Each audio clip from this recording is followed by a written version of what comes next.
Mapapadisko ka talaga sa kay Idol Juliet. Wait lang nga, panoorin natin.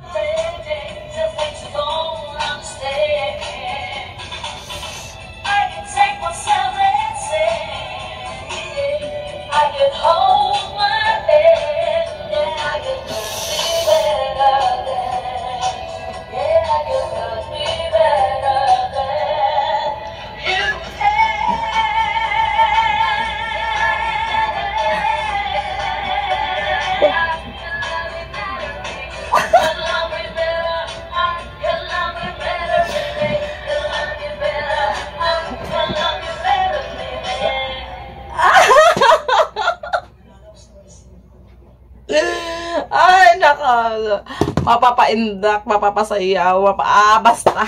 Ganon talaga ang feeling mo pag si Idol Juliet ang kumanta. Pero kinakanta yan ni Idol Mercy, di ba? Kaya, yun nga ang request nila. Kantayin daw yung mga kanta-kanta din ni Idol Mercy. Ay, ganon talaga guys, no? Wala talagang tatalo pa ang nag-iisang ages ng Pilipinas. Grabe talaga ba? Oy, in love talaga ako kay Idol Juliet ba? Oy, parang, wait, ulitin nga ulit natin.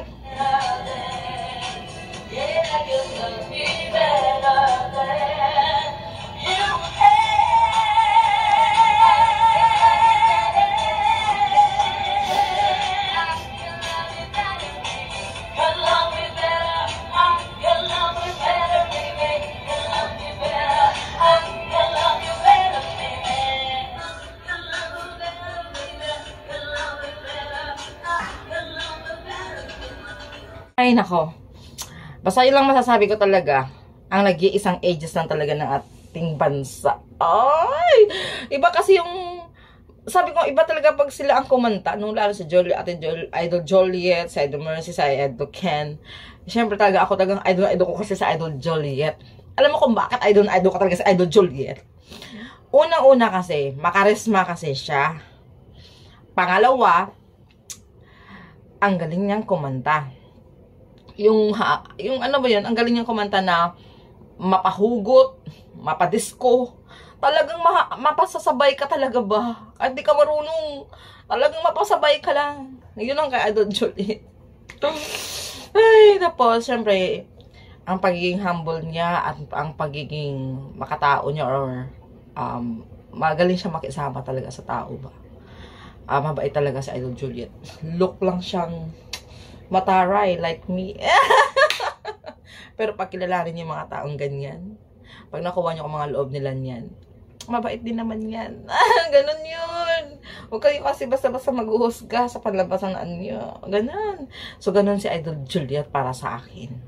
At saka, yun nga, yun, masayahin din siya. Kikay talaga.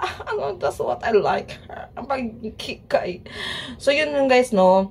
Kaya, thankful ako sa mga tao na nagmamahal din sa akin dahil kay Aegis. Of course, kay Aegis tayo. No? Thank you so much. And bagong lahat, gusto ko munang batiin ang aming bunso na si Aina from Japan. Happy birthday sa'yo, sis Aina. Ayan. More blessings sa'yo. At yun nga, alagaan mo yung health mo. Yan, you have a good health. At saka, more birthdays to come pa talaga para sa'yo. And thank you sa suporta mo talaga sa akin. Na legit kang sumusuporta sa akin. Thank you din sa pagmamahal mo din sa akin, no? Na sana hindi ka nga maboring. Basta, thank you. I really appreciate your support talaga ng bonggang-bongga. At saka, I never expect na yun nga, magkaroon tayo ng good banding dito sa ating group chat. Kaya pagpatuloy mo lang pagsuporta sa ating idol, andito lang din kami. At salamat din sa iyo talaga ng bonggang-bongga sa pagmamahal mo sa ating idol. Pareho kasi kami talagang idol naman si Idol Juliet. Kasi hindi nga boring, di ba? Kaya yun ang gusto ko din kay Aina. Thank you so much, sis Aina ha. Yun, love ka namin ng ka-ages. Ka-ages natin dyan, 5 tayo, di ba? Puro kami mga ate mo or mga nanay mo na eh. Yun lang. Have a good day and enjoy your day. Bye.